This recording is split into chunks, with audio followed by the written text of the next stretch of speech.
En ce début d'après-midi d'avril, sur les côtes de la Méditerranée à Palavas-les-Flots, le vent est discret et le soleil règne. Le temps est idéal pour les pêcheurs du jour.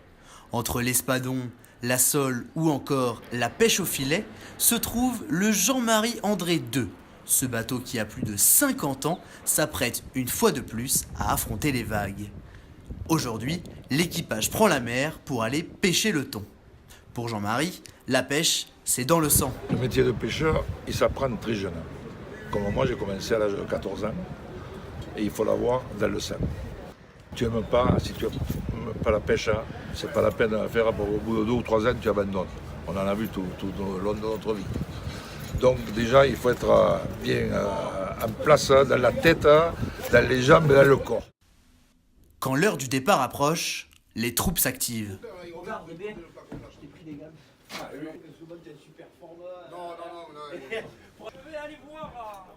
Une fois les préparatifs terminés, place à l'aventure.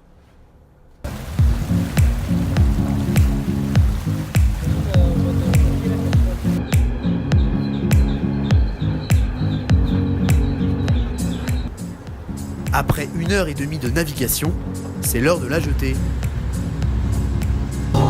Par la pêche au thon rouge. On peut pêcher des requins, mais ce qui nous intéresse surtout, c'est l'espadon ou le thon rouge. Alors donc le palangre, c'est une longue ligne mer où tous les 20 mètres, on a un bas de ligne avec un hameçon et une sardine, comme appât, un bas de ligne qui descend à 10 mètres de profondeur pour essayer de pêcher sous thon rouge.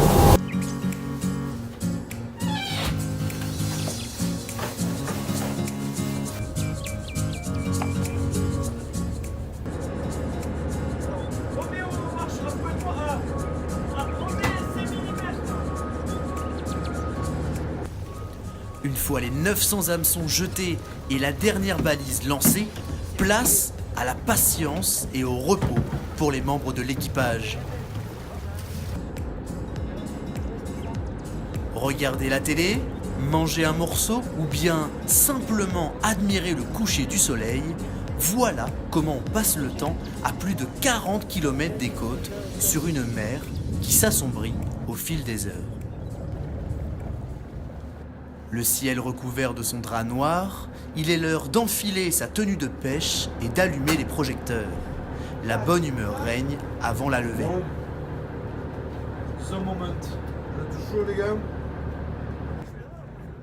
À un moment crucial de la nuit, est-ce le stress ou bien l'excitation qui règne? Que des deux. Non, il y a de l'excitation un peu quand même, mais bon, après, tu sais, je fais ça tout le temps. Mais bon, c'est vrai que c'est un moment crucial. Crucial. Non, mais les premiers hameçons, ouais, c'est vrai, c'est sympa.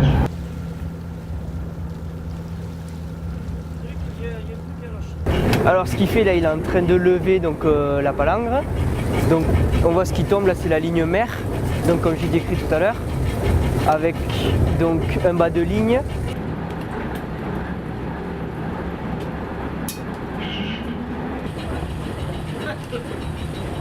Les heures passent, les hameçons défilent, toujours rien. La concentration est au rendez-vous, malgré une certaine inquiétude à bord du navire.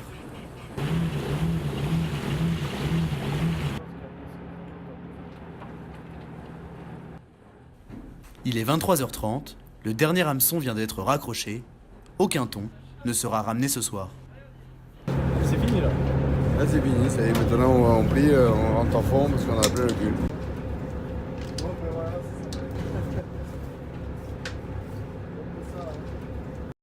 À la pêche, tu es payé avec le poisson que tu prends. D'accord? Donc là, tu as travaillé pour rien. Et le matelot y compris, hein? Ouais. Hein? Cet esprit. On reviendra plus fort. Voilà, exactement. On va pas se laisser abattre. Dès qu'on peut, on revient. C'est comme ça, c'est le jeu. Rien de grave. Des fois il y en a 5, des fois il y en a 0. Ah mais c'est sûr, ça fait jamais Oui, j'aurais aimé que vous voyiez des thons. Moi j'en vois souvent, mais bon, c'est vrai que ça aurait été sympa si on avait sorti 5 thons, même un thon. Un seul, vous voyez.